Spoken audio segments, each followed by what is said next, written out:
வீட்டில் தலைமை பொறுப்பு மாற்றிக்கொண்டால் வளர்ச்சி கிடைக்குமா? அதில் என்ன சந்தேகம் இருக்குது? வளர்ச்சி கிடைக்குமான்னு சொல்ல முடியாது. மாறுறதுனால வீட்டோட நிலைமை மாறும். அது பாசிட்டிவாகவும் இருக்கலாம், நெகட்டிவாகவும் இருக்கலாம். இது வீட்டுக்கு மட்டும் இல்லைங்க, ஒரு நிர்வாகத்துக்கு உண்டு.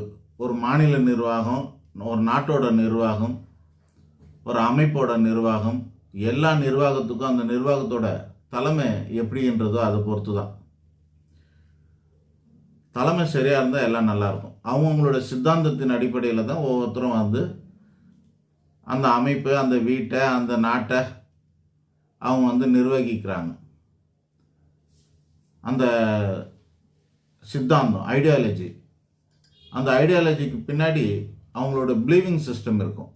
அவங்களோட நம்பிக்கை என்றது உண்டு. ஒவ்வொருத்தரும் ஒவ்வொன்றுத்துக்கும் முக்கியத்துவம் கொடுப்பாங்க. உதாரணத்துக்கு பிஜேபி இருக்குது அப்படின்னாக்கா அவங்க எதுக்கு முக்கியத்துவம் கொடுக்குறாங்கன்னா, அவங்க வளர்ச்சின்னு சொல்லுவாங்க.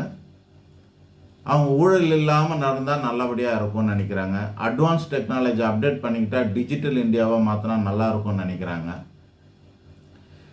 இந்த மாதிரி அறிவியலை நம்புகிறாங்க.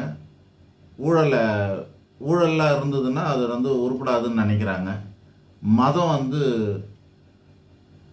மதமாக இருந்தாலும், ஜாதியாக இருந்தாலும், அல்லது தேர்தலாக இருந்தாலும் ஒன்றா இருக்கணும், ஒரே நிர்வாகத்தின் கீழே கொண்டு வந்தால் நல்லா இருக்கும்னு அவங்க நினைக்கிறாங்க. இது அவங்களோட பிலீவிங் சிஸ்டம். அது சரியாக தப்பாங்கிறது இந்த வீடியோவில் சொல்ல முடியாது, வேறு. ஆக ஒவ்வொருத்தரோட பிலீவிங் சிஸ்டத்துக்கு மாதிரி. அதே போல் இப்போ இங்கே தமிழ்நாட்டில் இருக்கிறாங்க. அவங்களுக்கு திராவிட மாடல்னு சொல்லிட்டு சிஎம்மாக ஸ்டாலின் இருக்கார்.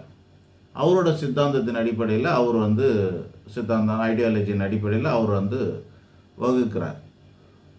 அதில் அரசியல் கூட இருக்கலாம், ஓட்டு சார்ந்த விஷயங்கள். சிறுபான்மை ஓட்டு மட்டுமே ரெண்டுமே சேர்ந்தாலுமே 20% வந்துடும், கிறிஸ்டின் முஸ்லீம்ஸு. அது மட்டும் இல்லாமல் பட்டியலின மக்கள், பெண்கள், இவங்களெல்லாம் கவர் பண்ணால் போதும், நமக்கு 40% அல்லது தேவையான அளவுக்கு மெஜாரிட்டிக்கு தேவையான ஓட்டுலாம் வந்துடும் அப்படின்னு அவங்களோட நம்பிக்கை. இது அரசியல் சார்ந்து ஒரு பக்கம் இருந்தாலும் அவங்களோட கொள்கையின் அடிப்படையில் தான் ஆட்சியை செய்கிறாங்க. அவங்களுக்கு என்னெல்லாம் பிடிக்குமோ அதை செய்கிறாங்க, எதெல்லாம் பிடிக்கலையோ அதை செய்ய மாட்டுறாங்க. ஆக இதே அமைப்பு தான்.